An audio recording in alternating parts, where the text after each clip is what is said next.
Hello, everybody. It's a great pleasure to be presenting at the Nicosia Global Summit this year. And I'm going to talk today about internet pornography and the adolescent brain. Now, there'll be no pornography shown, but some of the descriptions might be a little bit graphic, but I'll warn you of these in advance. A key element of the talk is going to be about neuroplasticity. And if you're not familiar with that term, the word is made up of two parts. Neuro, that refers to neurons or brain cells, and plasticity, meaning the brain, like plastic, can be shaped or moulded by the environment and what we think or do. And I'll be focusing on a dramatically changed environment and the effects of chronic overconsumption of sexual novelty, delivered on demand and in endless supply. So here's an overview of what I'm going to be dealing with. We're going to look at the unique features of the adolescent brain, consider the potential links between internet pornography use and a range of physical and mental disorders, and explain why it's necessary for children, parents and professionals to learn about brain plasticity so that they can help people avoid and overcome problematic porn use. So let's do some brain basics. Here we see an image of the brain as it develops from the age of 5 to 20. Legally, a child becomes an adult at 18 years, but from a neuroscience perspective, the brain is still maturing until the mid-20s.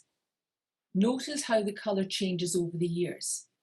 As the brain matures, there's a change in the amount of grey matter, that is the nerve cells or neurons, and a change in white matter, that's a fatty white substance called myelin, that insulates part of the neurons and speeds up the signalling between them. Here's another view of the brain changes over the years. Each brain contains billions of neurons that produce neurochemicals. And these neurons are constantly sending signals to each other, passing on the neurochemicals at the synapses or gaps between the nerve cells, thus forming a connection or pathway. And there's an expression, nerve cells that fire together wire together. Nerve cells start to proliferate rapidly from birth to early adolescence, so around 8 or 9 years of age, when they're at their maximum. You can see this in the middle image, the early adolescence. At this point, the brain starts to prune back unused nerve connections and strengthens the most used ones. The last image shows fewer nerve connections, but they are thicker and stronger. Now, the brain is very efficient and works on the principle of use it or lose it. And this is why the way a child uses the brain during this period of accelerated learning is so important. Do they focus on schoolwork, sport, social interaction, music perhaps? Or do they isolate with gaming, social media and porn videos? This window of accelerated learning slows down once the brain matures in the mid-20s. Let's look at the reward system or the risk and reward pathway. This is an ancient pathway, and it's shown in purple in the slide. It provides a link between the limbic system, the wanting part of the brain where we feel emotions like pleasure or pain, and the frontal cortex, and particularly the prefrontal cortex, the thinking and reflective part of the brain. Now, during adolescence, the brain improves integration between these different regions as it matures. The prefrontal cortex is the last part of the brain to develop and does so only slowly during adolescence, trying to catch up with the emotional part of the brain that is developing much faster. And this creates an imbalance of power in these different parts of the brain. This reward pathway drives all behaviour, and it is mainly fueled by the go-get-it neurochemical dopamine. And here you can see the ventral tegmental area, or VTA, on the right side, and that is where there's a key source of dopamine is produced. So, for instance, when we see something that triggers our attention, for example, someone we really like, dopamine shoots along the pathway to the reward centre where it builds up, and it sends super fast signals to the prefrontal cortex, and in return receives signals via other neurochemicals to advance, retreat, or stay where we are. Now, this return feedback system helps to put the brakes on impulsive behaviour, but it only slowly develops during this adolescent period. It's also impaired with problematic use of the internet or any addictive substance. The poor connectivity between these brain regions results in a lot of impulsive and anxiety-driven behaviour, and it causes parents and other adults to shake their heads a lot as they watch their dear children grow up. So, what does this reward system do?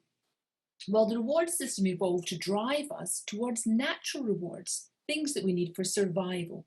So food, love, friendship, novelty, so we can learn. But at puberty, sex shoots to the top of the list of what grabs our attention. And this development is behind the desire for sexual exploration and independence. The reason is because reproduction of our genes, in other words, making babies, is nature's #1 priority. Even if they're not ready to have babies or don't want them, the reward system drives children from puberty onwards to focus on sex. And it can be a big distraction when they're trying to do schoolwork and exams. And it's all fueled by this go-get-it neurochemical dopamine. And we'll look at dopamine's role in just a moment. But first of all, we're going to look at the difference between natural rewards and supernormal ones. As we noted, the reward system evolved to drive us towards natural rewards like food or sex. But today, technology has created rewards that are industrial strength stimuli or supernormal. They produce extremely high levels of dopamine in the brain and can override our natural level of satisfaction or satiation. They can rewire the brain to crave higher and higher levels of stimulation so that natural rewards seem bland and boring by comparison. Look at bonding.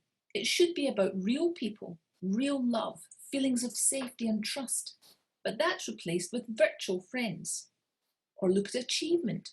Real achievement in the real world, or do they go for high scores on internet games? Or sex.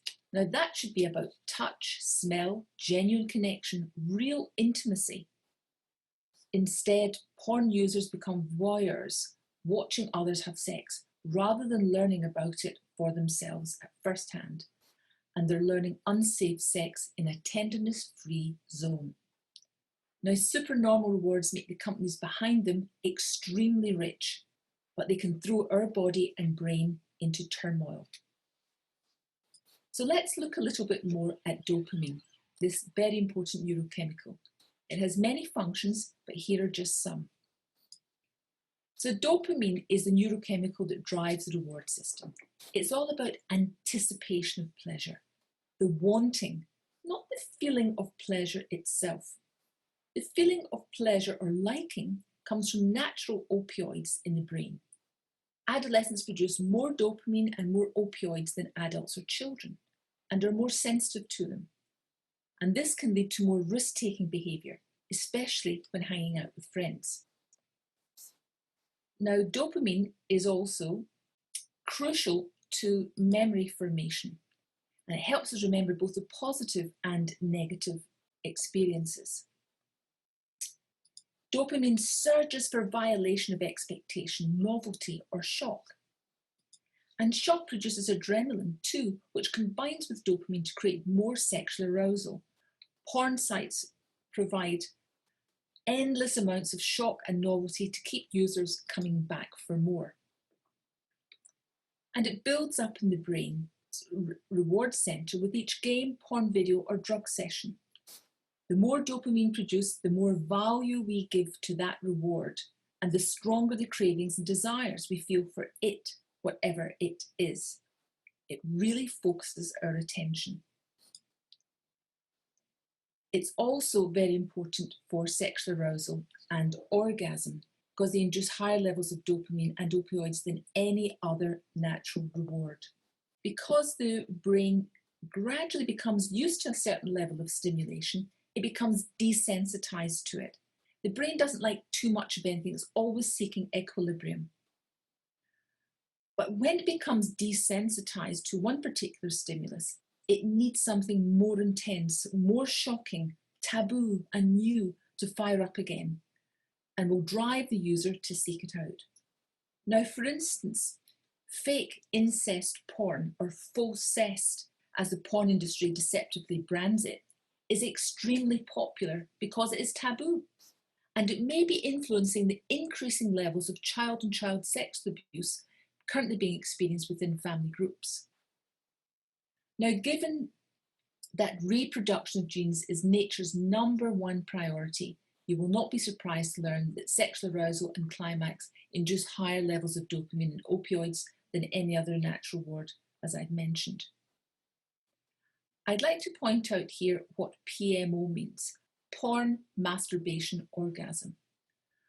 So while even just looking at porn videos alone can be risky for some, for most it is the interaction with what they see, i.e. masturbating to porn, that reinforces the learning and causes the neuroplastic changes. This is not to condemn masturbation, but rather to be aware of its combination with porn. Binging on porn is the issue, not masturbation itself. Now, a typical behaviour of young men too is edging. Now, that means building up the level of arousal to just below the point of climax, then lowering it again and repeating that while watching scores or even hundreds of videos, waiting for the perfect video to finish on with an orgasm. The problem is, each new video causes a spurt of dopamine to surge towards the reward centre, building up dopamine and cravings for more. So, to summarise this section, here are the unique features of the adolescent brain. There's an imbalance between the emotional and reflective brain. It produces more dopamine and opioids and is more sensitive to them. The synaptic pruning fine-tunes the adolescent brain. It strengthens the most used nerve connections and clears out unused ones. Higher risk-taking, especially when amongst friends. And there's a general desire for sexual exploration and independence. Basically, nature's helping them prepare to leave the nest. So, why is porn an issue now? You might be thinking, porn's been around since the caveman days. Or we watched a bit of it when we were young and it didn't do us any harm. So let's look now at what has changed in the environment and assess what change that is having. So when did the environment start to change? Well, in the mid to late 1990s, this gentleman here, Professor B.J. Fogg, set up his Persuasive Design Technology Lab at Stanford University. And it's that forms the basis of the attention economy. There's so much available for free. He developed techniques based on the latest neuroscience and psychology that deliberately changes users' thoughts and behaviour without their awareness. They target the reward centre of the brain with dopamine to stimulate cravings that keep users coming back for more. This results in addiction to porn, gaming, gambling, social media, shopping, and so on for increasing numbers of users. And just recently, the World Health Organization has now recognised addictive disorders in a lot of these areas. Of all activities on the internet, porn has the most potential to become addictive, say Dutch neuroscientists. Now, the problem for adults is that most young people think that internet porn is the best thing ever. It's a solution to boredom. It's a solution to sexual frustration, loneliness, stress, and it's free, with hours of endless fun through edging. It's a manual for sex. It reduces inhibitions and barriers. It's sexual minority friendly, and it provides inspiration and ideas for partnered sex. What's not to like? What they don't know is how it's affecting their brain over time. So what are they actually learning from porn? Now, for the faint-hearted, the next slide is a bit strong in some of its descriptions, so I'm warning you. We're going to look now at the content of mainstream porn videos based on research done way back in internet terms in 2010. The researchers, Anna Bridges and others, assessed 50 of the most popular VHS videos And these were the most common activities. I've also added in typical risks associated with these behaviours that are often acted out by porn users. So gagging, that's forcing a penis into someone's mouth and to throat. And this can result in vomiting. There has been a huge rise in throat cancer and HPV virus found in the throat. Choking, so asphyxiation and physical assault, or in porn speak, airplay, or sometimes they call it breath play. Rough anal sex, and this is resulting in anal fissures, incontinence, and in some cases people need anal reconstruction because they've burst their sphincter and they need nappies for everyday living. Ejaculation in the face. Doctors are now seeing people with gonorrhea of the eye and the mouth. Spitting on the face is disrespectful and it's misogynist. Anus to mouth interaction. Well, there's huge germ transfer with that because people don't usually wash. And is usually accompanied by things like eat your own shit, bitch. A whole load of nasty stuff to strengthen this idea of male dominance and female submission. It can also be in gay videos too, where you've got the more dominant males treating the more feminine men in a very dominant and submissive way. Hair pulling, so it's painful and it's dehumanizing. Verbal abuse, this lowers self-confidence, and racial abuse, which is misogynist and lowers self-confidence. This has only got much worse in the years since then. If we think that was bad in 2010, then what's available for free on Pornhub and the like are even more violent, and there are millions of videos available streaming high-definition videos on smartphones and tablets. So what kind of learning is actually going on? Well, the experts call it sexual conditioning. Sexual conditioning is what you consciously learn, and kids are thinking, oh, so that's what I should do. This provides kids with a sexual manual or sexual scripts for how to act. The biological mechanism for this is probably related to mirror neurons that we have in our brain to help us learn much of our social behaviour. Monkey see, monkey do. Now, parents or teachers might say, well, we'll just tell our kids this isn't like real sex. I'm afraid that's not really going to be enough because of the other changes, the unconscious brain changes that take place over time. This is the unconscious learning, because what kids are learning is this turns me on, and eventually I need porn to get aroused because of the physical brain changes that are taking place. Porn is a form of brain training or neuroplastic change. Porn conditions the brain with high surges of dopamine and opioids in the reward system, as I've explained. And as the brain desensitizes to that level of stimulation, it needs higher levels of arousals to brain changes that can be hard to undo. As one guy on a porn recovery website said, alien is the word I'd use to describe how I felt when I tried to have sex with real women. It felt artificial and foreign to me. It's like I'd gotten so conditioned to sitting in front of a screen jerking it that my mind considers that to be normal sex instead of real, actual sex. Now, what we've observed over the years is that there are two patterns of use. There's the individual pattern where people isolate and they tend to be very secretive, but the risk with this is that they can escalate over time to weirder genre, including to illegal material, and as Rachel pointed out, to child abuse material. The other pattern is acting out with another person, often with coercion and violence, because that's what they're learning and that's what they think ordinary sex is. Now, the next slide is a little bit graphic, and it's one man's experience as he escalated through different genres. I'm 19 years old and have been watching porn since 14. I thought I was some sort of deviant, but the porn just kept escalating. Anime, she-male, gay, anal fisting, then urination, and then animals. Recently, I was watching incest porn and I stepped over the unthinkable line, a video with illegal activity in it. I saw about 10 seconds of it. I had a raging hard-on from the dopamine and masturbated even though I was disgusted with what I saw. Whenever I watched regular porn, it would get me off at first, and then I would start the hunt again for something more extreme, as if I couldn't control myself. So the question is, how much porn is too much?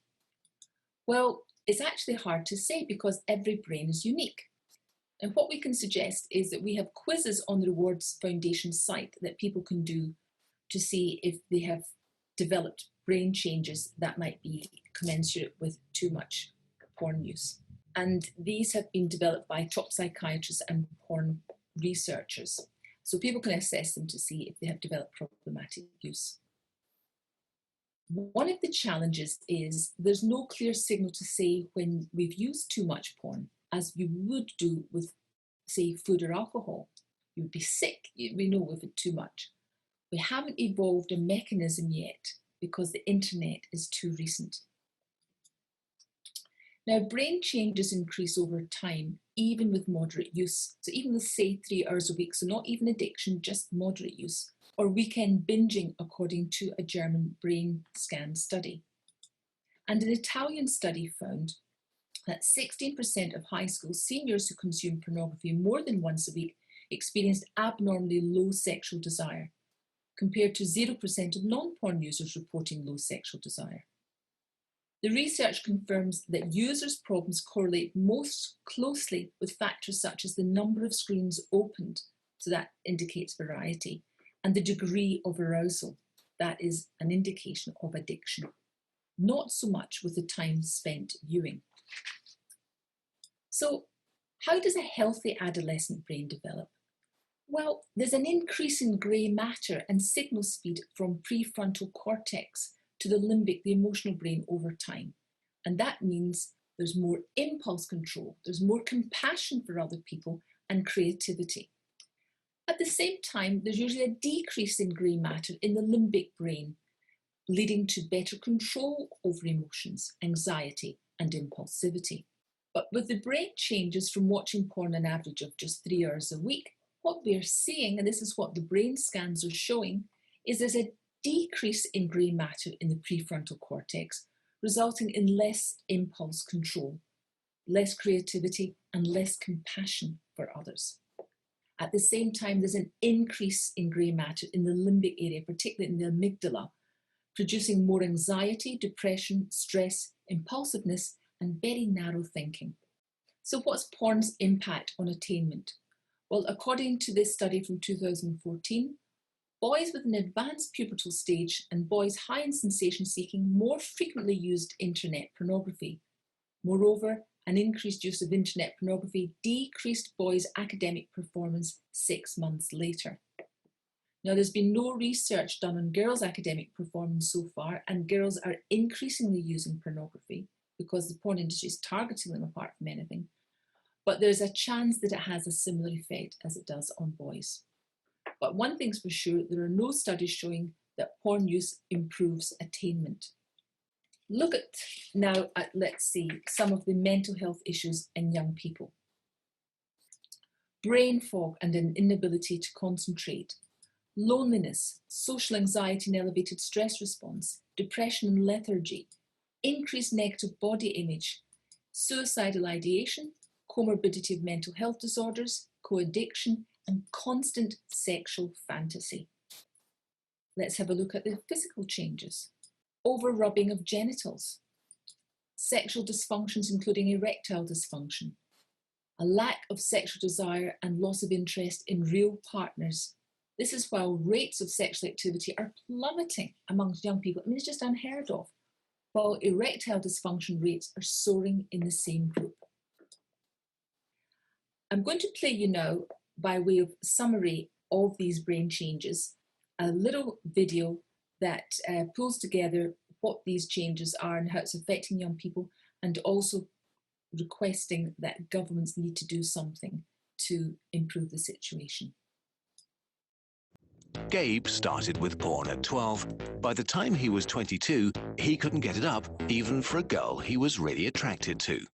That's called erectile dysfunction, or ED, and it used to be pretty rare. For decades, only about 3% of men under 40 had it.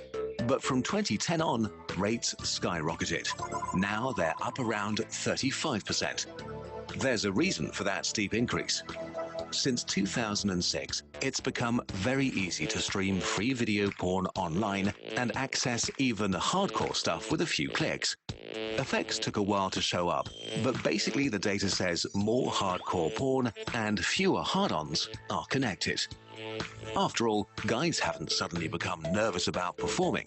They could get it up okay for porn, just not with partners. And when they quit porn, their erections come back, but it can take months. No wonder. Brain scans show that compulsive users react to porn like addicts react to triggers for cocaine use. And in a BBC Three survey of young people, 14% of all female and more than 30% of all male participants believed they were actually addicted to porn. And there's more. Research showed that watching a lot of porn made users 6 times more likely to be aggressive in a sexual relationship.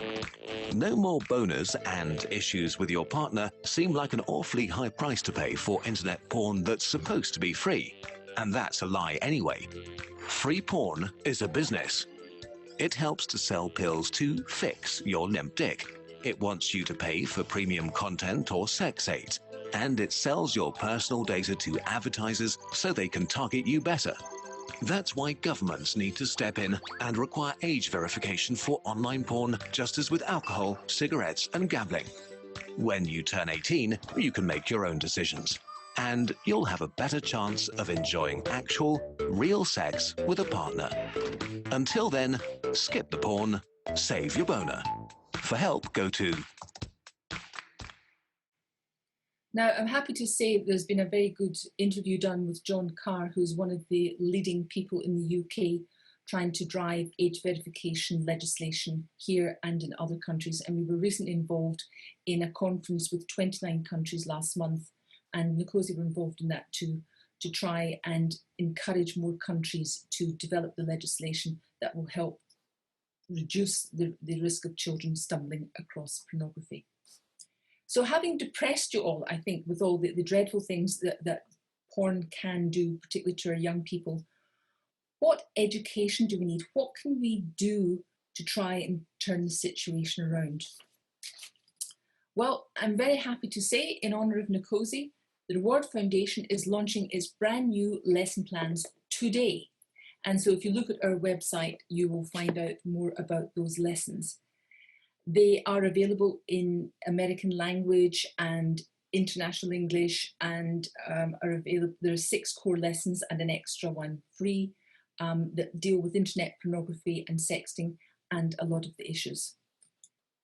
There's lessons on neuroplasticity, the adolescent brain, so all the things I've just covered, including what makes for a loving, trusting and intimate relationship, and lessons about the law and sexting, lessons on consent. While they're good, they're totally insufficient for dealing with problematic sexual behaviour, says a psychiatrist who works with sex offenders.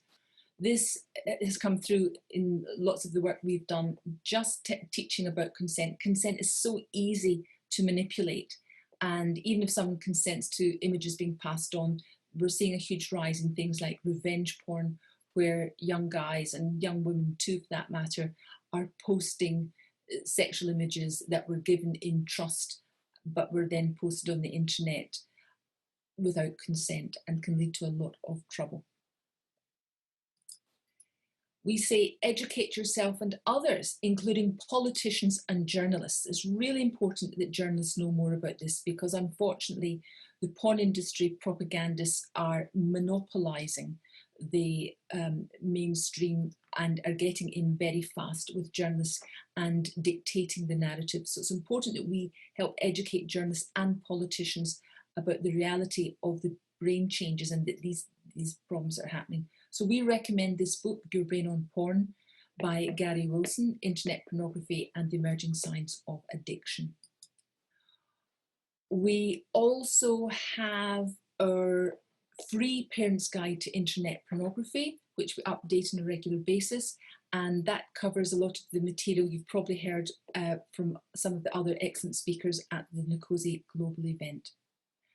We've worked hard at the Reward Foundation over a number of years to produce our fully resourced lessons, and we hope that they will be useful to you and others going forward. They're even useful for parents during lockdown if you're homeschooling. So thank you everybody for your attention, and good luck about learning about this very, very important topic. And thank you, Nicosi, for giving me the opportunity to share what we've been doing. Thank you.